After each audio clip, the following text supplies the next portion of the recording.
Mister perfect extra gold. தாம்பத்திய வாழ்வில் தடுமாற்றமா? இல்லற வாழ்க்கை இனிமையாக அமைய வேண்டுமா? இனி கவலை வேண்டாம். பல வருடங்களாக குழந்தை இல்லாதவர்களுக்கும் குழந்தை பாக்கியம் கிடைத்துள்ளது. வயதான பலகினமா, சுகர் பலகினமா, அனைத்திற்கும் ஒரே தீர்வு. எவ்வித கலப்படமும் இன்றி 100% ஹலாலான முறையில் தயாரிக்கப்படுகிறது. இப்போதே ஆர்டர் செய்யுங்கள். மேலும் விவரங்களுக்கு கீழுள்ள எண்ணை அணுகுங்கள். பேட்டை டிவி நேயர்களை அன்போடு வரவேற்கிறோம். இந்த நிகழ்ச்சி அசால்ட் அரசியல். இன்னைக்கு நிகழ்ச்சியில நம்ம கூட இருக்கக்கூடிய சிறப்பு விருந்தினர் மனிதநேய மக்கள் கட்சியை சேர்ந்த வழக்கறிஞர் ஜெயின்லாப்தீன் நம்மளோட இருக்காங்க. அஸ்ஸலாமு அலைக்கும். ஆனா இப்போ இந்த ஆம்பூர் கலவரம் சம்பந்தமா கொடுக்கப்பட்ட அந்த தீர்ப்பு இன்னைக்கு கட்சி தலைவர்கள் கண்டிக்கக்கூடிய அளவுல இருக்குது. மனிதநேய மக்கள் கட்சி சார்பில் எஸ்டிபி கட்சி கூட இன்னைக்கு காலையில கண்டன அறிக்கை வெளியிட்டு இருக்காங்க. அன்னைக்கு அந்த குற்றவாளிகள் அப்படின்னு சொல்லி பெரிய அளவுல தண்டனைகள் கொடுக்கப்படுது. முன்னாள் எம்எல்ஏவோட சொத்துக்கள் முடக்கம் ஜப்தி பண்றோம் அப்படின்ற அளவுக்கு சொல்றாங்க. அன்னைக்கு 2015 என்னதான் நடந்ததுன்னு? அதாவது 2015 வருடம் ஆம்பூரை சார்ந்த ஷமீல் அகமது இவர் ஒரு தனியார் தோல் தொழிற்சாலையில வேலை செய்யறாரு. அவரோடு வேலை செய்யக்கூடிய பவித்ரா என்ற ஒரு பெண் காணாம போறாங்க. அது தொடர்பா அவரது கணவர் சென்னை உயர் நீதிமன்றத்துல ஒரு ஹேபியஸ் கார்பஸ் பெட்டிஷன் ஃபைல் பண்ணியிருக்காரு. அதன் அடிப்படையில பள்ளிகொண்டா காவல்துறை விசாரணை நடத்துகின்றது. அப்போ அவங்க என்ன பண்றாங்கன்னா, அந்த வழக்கு தொடர்பாக ஷமீல் அகமதை பள்ளிகொண்டா காவல் நிலையத்துக்கு விசாரணைக்கு கூட்டு போறாங்க. கூட்டு போனவங்க அந்த காவல்துறை அந்த விசாரணை நடக்கும் பொழுது அவரை தாக்கியதில் கடுமையான உள்காயங்களோடு அவர் என்ன பண்றாங்கன்னா, அரசு மருத்துவமனையில அவரை அனுமதிக்கிறாங்க. அதன் பிறகு அவர் மேல் சிகிச்சைக்காக சென்னைக்கு கொண்டு வரப்படுகின்றார். அங்கே அவர் சிகிச்சை பலனின்றி இறந்து போகின்றார். அப்போ காவல்துறை சார்பில் அவர் அடிச்சிருக்காங்களா? ஏன்னா இன்னைக்கு இந்த செய்தி வெளியிடக்கூடிய மீடியாக்கள் உடல்நல குறைவால அவர் இறந்துட்டார் சொல்லி மீடியாக்கள் எல்லா மீடியாக்களும் இதை எழுதுறாங்க. உடல்நல குறைவால இருந்தார்னா இப்ப அஜித் குமார் உடல்நல குறைவால் இருந்தார். அதே போல சாத்தான்குளம் இரட்டை அப்பாவும் மகனும் உடல்நல குறைவால் இருந்தார். எல்லாமே அப்படிதான் காவல்துறை கொடுத்திருக்கிறாங்க. ஆனா உண்மை அது அல்ல. அவர் காவல்துறையினுடைய கஸ்டடியல் டார்ச்சர், காவல்துறை சித்திரவதையின் அடிப்படையில அவர் ஏன்னா ஒரு விசாரணைக்கு ஒருத்தர் கொண்டு போறாங்க காவல் நிலையத்துக்கு. அதுக்கப்புறம் அவர் மருத்துவமனையில போயிட்டு ஆஜராகிறாருன்னா இப்ப இன்டர்வியூ லிங்க் பண்ணும்பொழுது என்ன இப்ப நடக்கும்? விசாரணைக்கு போனவர் உடல்நல குறைவால ஹாஸ்பிட்டல்ல போயிட்டு அட்மிட் ஆகுறான்னா அப்போ அங்க காவல்துறை தான் ஏதோ செஞ்சிருக்குன்னு தானே எல்லாருமே யூகிக்க முடியும்.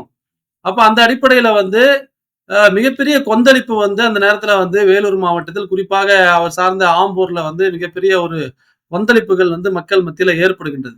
ஆனால் அன்றைய அதிமுக அரசு, அன்றைய முதல்வர் ஜெயலலிதா தலைமையிலான அதிமுக அரசு அதாவது என்ன சொல்றது, ரொம்ப ஒரு சாதாரண விஷயமாக எடுத்துக்கொண்டு அதை எந்த ஒரு கேரம் பண்ணாதுடைய விளைவு மக்கள் மத்தியில ஏற்பட்ட கோபம். அப்போ ஷமீல் அகமதினுடைய உடல் ஆம்பூருக்கு கொண்டு வரப்படுகின்றது. ஜனாசா தொழுகைக்காக, இறுதி நிகழ்வுகளுக்காக மக்கள் ஆயிரக்கணக்கில் ஒன்று கூடி இருக்கிறாங்க. அப்போ ஒன்று கூடி இருக்கும் பொழுது என்ன ஆகுதுன்னா, அது சில சமூக விரோதிகள் அந்த மக்கள்ல பொதுமக்களோடு கலந்து என்ன பண்றாங்க, கலவரத்தை உருவாக்குறாங்க. அதன் அடிப்படையில பொது சொத்துக்கள் சேதமாக்கப்படுகின்றது. காவல்துறையை சேர்ந்த சிலர் தாக்கப்படுறாங்க. அதுதான் ஆம்பூர் கலவரம் என்ற பேர்ல மிகப்பெரிய ஒரு நிகழ்வா நாமெல்லாம் பத்திரிகைகள்ல தொலைக்காட்சிகள்ல பார்த்திருப்போம். அப்போ இந்த ஆம்பூர் கலவரத்துக்கு பிறகு 100க்கும் மேற்பட்ட ஆம்பூரை சேர்ந்தவர்கள் கைது செய்யப்படுகின்ற, ஆம்பூர் சுற்று வட்டார பகுதியை சேர்ந்த 100க்கும் மேற்பட்டவர்கள் கைது செய்யப்பட்டு வேலூர் மற்றும் பல்வேறு சிறைச்சாலைகள்ல அடைக்கப்படுறாங்க. அவர்களுக்கு பிணை எடுக்கக்கூடிய பணியை அன்றைக்கு நாங்கள் மேற்கொண்டோம். எனது தலைமையில ஒரு வழக்கறிஞர் குழு அமைக்கப்பட்டு அன்றைக்கு சட்டமன்ற உறுப்பினராக இருந்த அஸ்லம் பாஷா அவர்கள் இந்த அவரும் அந்த சட்ட குழுவில் இடம்பெற்றிருந்தார். அவர்களுக்கு பாதிக்கப்பட்டவர்களுக்கு பிணையை எடுத்து தரும் பணியை நாங்கள் செய்தோம். சென்னை உயர் நீதிமன்றத்தில் அவர்களுக்கு பெயில் கிடைச்சது. அதன் பிறகு அவர்கள் வெளியே வந்தாங்க. ஆனா இப்போ இந்த கேஸை விசாரிக்கக்கூடிய நீதிமன்றம், அதாவது விநாயகர் சதுர்த்தி வரதால 2 நாள் தீர்ப்பு ஒத்திக்கிறோம் அப்படின்னாங்க.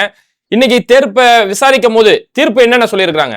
அதாவது இதுல இன்னொரு விஷயத்த பார்க்கணும். என்னன்னா, ஆம்பூர்ல வந்து ஒரு பதட்டமான சூழல். ஒரு இளைஞர், ஏன்னா அவருக்கு வந்து கல்யாணமாகி 2 குழந்தைங்க இருக்கு. அந்த பவித்ரான்ற பொண்ணு காணாம போனதுனால தான் காவல்துறை விசாரணைக்கு அழைச்சிட்டு போகுது. கடைசியில பாத்தீங்கன்னா அந்த பவித்ரான்ற பொண்ணு வந்து சென்னையில ஒரு தங்கும் விடுதியில், அதாவது என்ன சொல்றது, கேர்ள்ஸ் ஹாஸ்டல், விமன் ஹாஸ்டல்ல வந்து அந்த பெண் வந்து தங்கியிருக்கிறாங்க.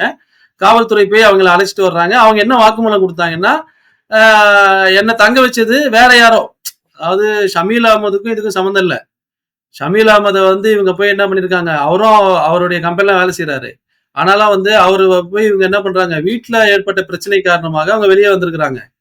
இறுதியாக அவங்களை தங்க வச்சது பாத்தீங்கன்னா வேற யாரோ 3 பேர் தான் வந்து தங்க வச்சிருக்கிறாங்க. இறுதியா பார்க்கும்போது இதுக்கும் ஷமீல் அகமதுக்கும் எந்த பிரச்சனையும் தெரிஞ்சு போச்சு. அப்போ இப்படிப்பட்ட சூழல்ல, மக்கள் கொந்தளிச்சு நிற்கக்கூடிய சூழல்ல, இதுக்கு காரணமான அன்றைய ஆய்வாளர் மார்டின் பிரேம்குமார் அவர்கள் மீது உடனடியாக ஒரு நடவடிக்கை வந்து அன்றைய அரசு எடுத்திருந்தால் இந்த பிரச்சனையே வந்திருக்காது. மக்கள்லாம் ஓரளவு அமைதியா இருப்பாங்க. அவரை உடனே ஒரு சஸ்பென்ஷன் பண்ணிருக்கலாம், அல்லது வந்து அவரை டிஸ்மிஸ் பண்ணிருக்கலாம், ஏதாவது ஒண்ணு பண்ணிருக்கலாம். எதுவுமே செய்யாம அமைதியா இருந்ததுனால மக்கள் கொந்தளிச்சு போய் இருக்கும் பொழுது, அப்போ அன்றைய ஆம்பூர் காவல்துறை, வேலூர் மாவட்ட காவல்துறை, ஏன்னா அன்னைக்கு வேலூர் மாவட்டம், இன்றைக்கு திருப்பத்தூர் மாவட்டம் ஆம்பூர், அன்றைக்கு வேலூர் மாவட்டம். வேலூர் மாவட்ட காவல்துறையுடைய கோரிக்கையின் அடிப்படையில மக்களை அமைதிப்படுத்துவதற்காக அன்றைய சட்டமன்ற உறுப்பினரும் ஆம்பூர் மக்களுடைய நன்மதிப்பை பெற்றவருமான அஸ்லம் பாஷா அவர்களை காவல்துறை அழைக்குது. வாங்க, மக்களை வந்து நீங்க வந்து என்ன பண்ணுங்க, சமாதானப்படுத்துங்க, அவங்களை அமைதிப்படுத்துங்க. அஸ்லம் பாஷாவும் காவல்துறையுடைய கோரிக்கையை ஏற்று அவர் வந்து களத்துக்கு வந்து மக்களை சமாதானப்படுத்துறாரு. அப்படி பண்ணக்கூடிய நேரத்தில் தான் சில சமூக விரோதிகள் இந்த மாதிரி பிரச்சனை உருவாக்குறாங்க. அதுக்கு காரணம் என்னன்னா, காவல்துறை மக்கள் பெருவாரியான எண்ணிக்கையில் இருக்கிறாங்க, காவல்துறை மிக குறைவான எண்ணிக்கையில் இருக்கு. இது காவல்துறையுடைய கவனக்குறைவு. அப்போ சமூக விரோதிகள் வந்து பிரச்சனையை உருவாக்கின பிறகு அஸ்லம் பாஷா போன்றவர்கள் எல்லாம் எவ்வளவு சமாதானப்படுத்துறா, மக்களை கண்ட்ரோல் பண்ணும்போது ஒரு கட்டத்துல அதிகமான காவல்துறை இறக்கப்பட்டு ஒரு சுமூக சூழல் கொண்டு வரப்படுகின்றது. ஆனால் என்ன நடந்ததுன்னா, எந்த காவல்துறை மக்களை சமாதானப்படுத்துவதற்கு, அமைதிப்படுத்துவதற்கு அஸ்லம் பாஷா அவர்களை அழைத்ததோ, அதே காவல்துறை அஸ்லம் பாஷா அவர்களை குற்றவாளியாக இந்த வழக்குல சேர்த்தது என்பது மிகப்பெரிய ஒரு மோசமான செயல். அப்ப அஸ்லம் பாஷாவையும் இந்த வழக்குல வந்து வேண்டும் என்று சேர்த்து இறுதியாக இந்த வழக்கில் கடந்த 28ஆம் தேதி அன்று தீர்ப்பளிக்கப்பட்டது. அந்த தீர்ப்பளித்த பொழுது சுமார் 161 பேர் விடுதலை செய்யப்பட்டார்கள், 22 பேர் குற்றவாளிகள் என்று தீர்ப்பளிக்கப்பட்டது. ஆனால் இறந்து போன முன்னாள் சட்டமன்ற உறுப்பினர் அஸ்லம் பாஷா அவர்களுடைய சொத்தை, அதாவது அப்படி என்ன சொல்லியிருக்காங்கன்னா தீர்ப்புல, அதாவது பாதிக்கப்பட்ட காவலர்களுக்கு தலா 2 பேருக்கு தலா 10 லட்சம் ரூபாயும், சுமார் 8 பேருக்கு தலா 1 லட்சம் ரூபாயும் வந்து அரசு வந்து என்ன பண்ணணும், தரணும். தந்துவிட்டு அந்த பணத்தை வந்து அஸ்லம் பாஷா அவர்களிடமிருந்து வசூல் பண்ணிக்கணும். அதெல்லாம் எப்படி சொல்லிருக்காங்கன்னா, அஸ்லம் பாஷா சார்ந்த அமைப்பிடமிருந்து வசூல் செய்து கொள்ள வேண்டும். இது மாதிரி ஒரு மனிதநேய மக்கள் கட்சியா குறிப்பிடுறாங்களா? அப்பதான் மனிதநேய மக்கள் அப்படிதானே வருது. அமைப்பு, அவர் சார்ந்த அமைப்புன்னு அதுல சொல்லியிருக்கிறாங்க. இது என்ன மாதிரியான தீர்ப்புன்னு தெரியல. அதாவது ஒரு அமைப்பு ஒரு பேரணியை நடத்துது, ஆர்ப்பாட்டம் நடத்துது அப்படின்னா அதுல வந்து வன்முறை ஏற்படுது. உதாரணமாக சில வருடங்களுக்கு முன்னால் ஒரு அரசியல் கட்சி தமிழ்நாட்டுல வட தமிழகத்துல ஒரு பேரணி ஏற்பாடு செய்திருந்தது, ஆர்ப்பாட்டம் ஏற்பாடு செய்து அதுல ஒரு வன்முறை வெடித்தது. அது சேதமான அந்த இதுக்கு வந்து அந்த அரசியல் கட்சியிலிருந்து வசூல் செய்ய வேண்டும் என்று நீதிமன்றம் ஆணையிட்டது. அப்போ ஆனா இங்க நடந்தது, பொதுமக்கள் ஒன்று கூடுறாங்க, மக்கள் ஒன்று கூடி நிக்கிறாங்க. அதை அமைதிப்படுத்துவதற்கு சென்ற சட்டமன்ற உறுப்பினரை வந்து அவர் இறந்து போகின்றார். இன்னும் கேட்டா சட்டப்படி ஆள் வழக்கு ஆளுடன் முடியும்.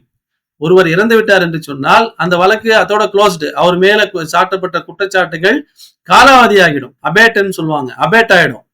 ஆனால் இறந்து போன சட்டமன்ற உறுப்பினர் வந்து நீதிமன்றம் எந்த அடிப்படையில் அவர்கிட்ட இருந்து வசூல் பண்ணணும் அப்படின்னு சொல்லியிருக்குன்னு ஒன்னும் புரியல நமக்கு.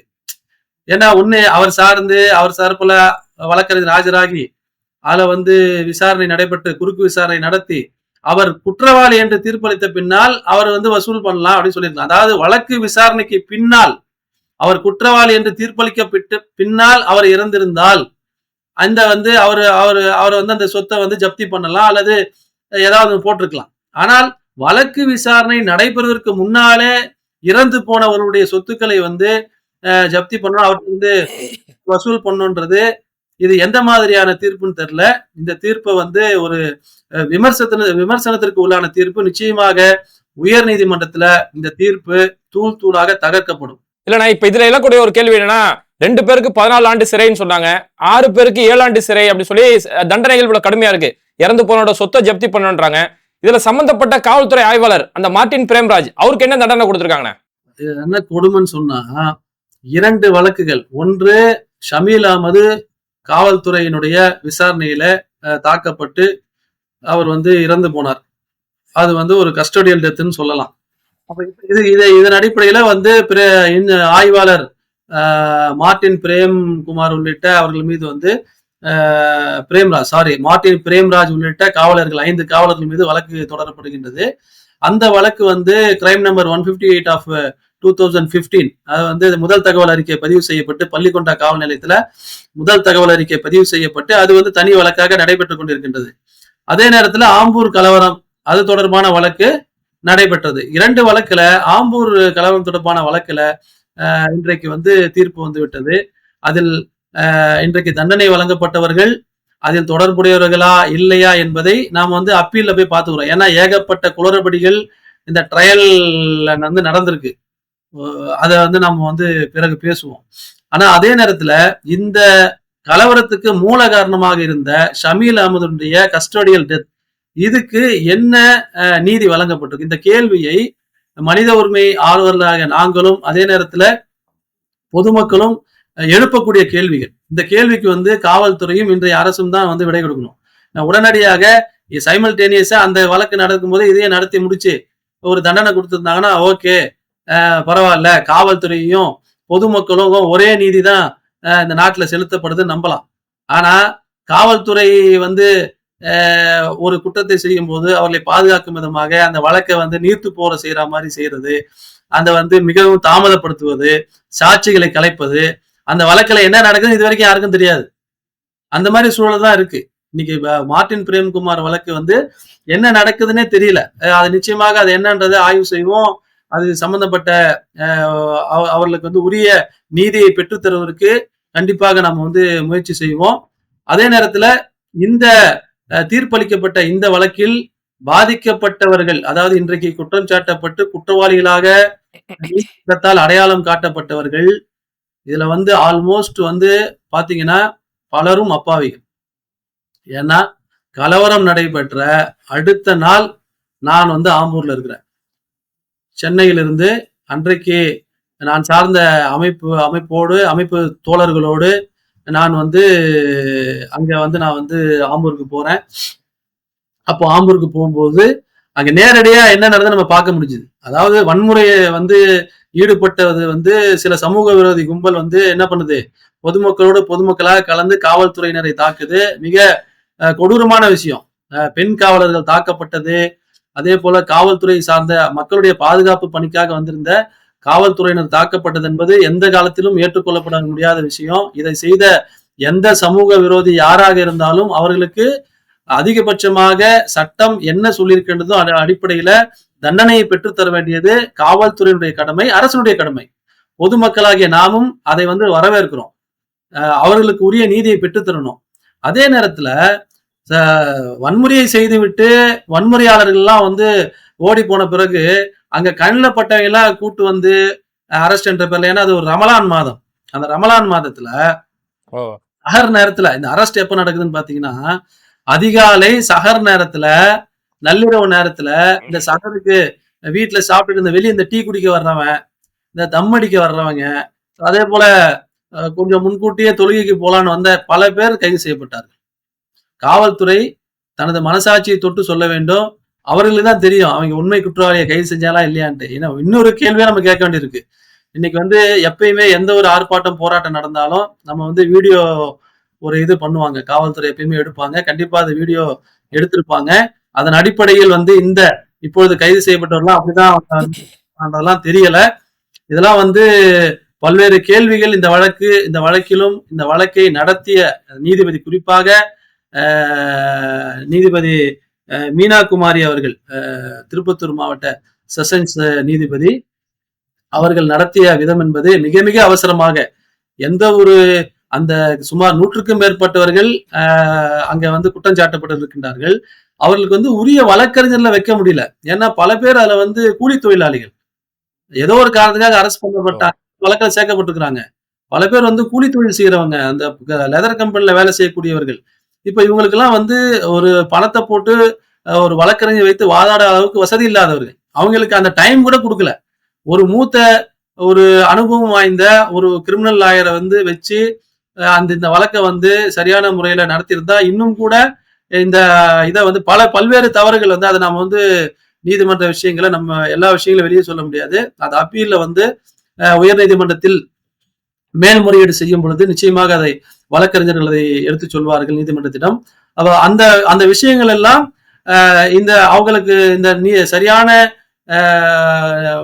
மூத்த வழக்கறிஞர்களை வைத்திருக்கும் பொழுது அவங்களுக்கு கிடைச்சிருக்கும். ஆனா அவங்களால அதை அஃபோர்ட் பண்ண முடியல, அதை இது பண்ண முடியல. அவங்களால முடிஞ்ச அளவுக்கு அவங்க என்ன பண்ணிருக்காங்க, உள்ளூரை சேர்ந்த வழக்கறிஞர்கள் வைத்து அவர்களும் அவங்களுடைய இது அடிப்படையில் திறமையான வாதங்கள் அடிப்படையில் பல பேருக்கு விடுதலை வாங்கி கொடுத்திருக்காங்க. ஆனால் தண்டனை அளித்த இந்த 22 பேருடைய அந்த தண்டனை கூட நிச்சயமாக மேல்முறையீட்டில் தள்ளுபடி செய்யப்படும் என்பதுதான் எங்களை போன்ற வழக்கறிஞர்களுடைய ஒரு பார்வையாக இருக்கின்றது. சரிண்ணா, இப்போ அந்த தீர்ப்புல பார்த்தோம்னா அன்னைக்கு பாதிக்கப்பட்ட ஹெட் கான்ஸ்டபிள் ராஜலட்சுமி அவங்களுடைய குடும்பத்துக்குலாம் இழப்பீடு, அவங்களோட குடும்பம் பத்தி பேசப்படுது. ஆனா இங்க பாதிக்கப்பட்டிருக்க ஷமீல் அகமது அவருடைய குடும்பம் பத்தி ஏதாவது பேசுனாங்களாண்ணா? அப்படி ஏன்னா இந்த கோர்ட்ல வந்து அது வந்து அந்த வழக்கு நடக்கிறது வேற நீதிமன்றத்துல இல்லையா. இந்த நீதிமன்றத்துல தொடர்பா இது இந்த நீதிமன்றத்துடைய பார்வை எப்படி இருந்துச்சுன்னா வந்து காவல்துறையினருக்கு, பாதிக்கப்பட்ட காவல்துறையினருக்கு ஏதாவது ஒரு வகையில அவங்களுக்கு ஒரு தீர்வு கொடுக்கணும். பொருளாதார அடிப்படையில ஒரு இதை கொடுத்துருக்காங்க. அதே போல அவங்க போலீஸ்காரங்களை அடிச்சுட்டாங்க, இப்ப அடிச்சவங்களுக்கு கொடுக்கணும். அடிச்சவங்க இவங்க தானா, அது ரொம்ப முக்கியம் இல்ல. காவல்துறையை தாக்கினதாக ஒரு வழக்கு பதிவு செய்யப்படுகின்றது. கைது செய்யப்பட்டவர்கள் உண்மையிலே அந்த காவல்துறையை தாக்கியவர்கள் அவர்கள் தானா என்பதை சந்தேகத்துக்கு இடமின்றி நிரூபிக்க வேண்டும். அது ரொம்ப முக்கியமான விஷயம். ஆனா வந்து அதுல பல்வேறு ஓட்டைகள் இருக்கு இந்த இதுல. அதெல்லாம் வந்து மேல்முறையீட்டு நீதிமன்றத்துல கவனத்துல கொள்ளப்படும். இந்த இதை பொறுத்தவரை ஏதோ அவசரமாக 3 மாதத்துல வந்து அவசரமாக அவர்களுக்கு உரிய வழக்கறிஞர்களை வைத்துக் கொள்வதற்கு கூட நேரம் அளிக்காமல், இன்னும் கேட்டால் நீதிமன்றம் இந்த வழக்கு விசாரணை நடைபெறக்கூடிய நேரத்தில் திருப்பத்தூர் மாவட்ட நீதிமன்றத்துல வழக்கறிஞர்கள் வந்து நீதிமன்ற புறக்கணிப்பில் ஈடுபட்டிருந்தார்கள். இப்ப நீதிமன்ற புறக்கணிப்புல நடக்கும் பொழுது வழக்கறிஞர் உள்ள போக முடியாது. கேஸ் அப்ப என்ன பண்ணிருக்கணும், நீதிமன்றம் அந்த நீதிமன்ற புறக்கணிப்பு நடக்கக்கூடிய நாட்களை அந்த வழக்கை எடுத்திருக்க கூடாது, ஒரு டேட்டை போட்டு தள்ளி போட்டிருக்கணும். ஆனால் நீதிபதி அவர்கள் நான் நடத்துவேன் அப்படின்னு சொல்லி அவங்க அன்னைக்கு நடத்திருக்கிறாங்க. ஆனா வழக்கறிஞர்கள் வந்து உள்ள போக முடியல. அப்போ அவங்க வந்து விட்னஸ வந்து விசாரிக்கிறாங்க, அதாவது சாட்சிகளை வந்து விசாரணை நடக்குது. ஆனால் அந்த சாட்சிகளை குறுக்கு விசாரணை செய்வதற்கு எதிர்த்தரப்பு வழக்கறிஞர்கள் நீதிமன்றத்துக்கு போக முடியல. ஏன்னா வந்து கோர்ட் பாய்காட் போக முடியாது. வழக்கறிஞர்கள் வந்து அந்த மாதிரி பாய்காட் பண்ணும்போது மற்ற வழக்கறிஞர் போக முடியாது இல்லையா. இப்ப இதெல்லாம் தெரிஞ்சே வந்து அவங்க நடத்துறாங்கன்னும் போது இது வந்து இதை எப்படி எடுத்துக்கொள்வது என்பதை நம்ம வந்து பொதுமக்களுடைய பார்வைக்கு தான் நம்ம வந்து இதை கொண்டு வர வேண்டியது இருக்கு. அப்ப இது போன்ற பல்வேறு விஷயங்கள் நடந்திருக்கு. இதெல்லாம் வந்து நிச்சயமாக மேல்முறையீட்டுல வந்து உயர்நீதிமன்றத்துல தெரிவிக்கப்படும். பாதிக்கப்பட்ட காவலர்களுக்கு நீதி வேண்டும், அவர்களுக்கு உரிய இழப்பீடு வேண்டும் என்பதில் எந்த மாற்று கருத்தும் இல்லை. அதே நேரத்துல காவலர்களுக்கு நீதி பெற்று தருவோம் என்ற அடிப்படையில அப்பாவிகள் பாதிக்கப்பட்டு விடக்கூடாது. இந்த வழக்குக்கு சற்றும் தொடர்பில்லாத அப்பாவிகள் அவர்கள் பாதிக்கப்பட்டு விடக்கூடாது என்பது முதல் முக்கியமான விஷயம். 2வது, இந்த வழக்குக்கு மூல காரணமாக இருந்த ஷமீல் அகமதனுடைய அந்த கொலைக்கும் அந்த படுகொலைக்கும் உரிய நீதியை பெற்றுத்தர வேண்டியது காவல்துறையும் அரசும் தான் என்பதையும் நாம் கவனத்தில் கொள்ள வேண்டியது இருக்கு. இதை வலியுறுத்துவது நமது கடமையாக இருக்கின்றது. சரிண்ணா, இந்த ஒரு குறுகிய நேரத்துல இந்த வழக்கு சம்பந்தமான பல விவரங்களை தெளிவுபடுத்தினீங்க. ஏன்னா நீங்க மீடியாக்கள் வந்து மேலோட்டமா தான் இந்த செய்திகளை வெளியிட்டு இருக்காங்க. அப்ப எல்லாருமே குற்றவாளிகள் அப்படின்ற ஒரு கண்ணோட்டத்தை பார்க்கப்பட்ட நேரத்துல இந்த வழக்கு சம்பந்தமான முழுமையான விவரங்களை தெளிவுபடுத்தினீங்க. நிகழ்ச்சியில கலந்து ரொம்ப நன்றி. கண்டிப்பா அடுத்த ஒரு நிகழ்ச்சியில சந்திப்போம். நன்றி. இது மாதிரி வீடியோக்களை தொடர்ந்து பார்க்கறதுக்கு மறக்காம பேட்டை டிவியை சப்ஸ்கிரைப் பண்ணிட்டு இந்த வீடியோக்களை உங்க நண்பர்களுக்கு அதிகமா ஷேர் செய்யுங்க. இணைந்திருப்போம்.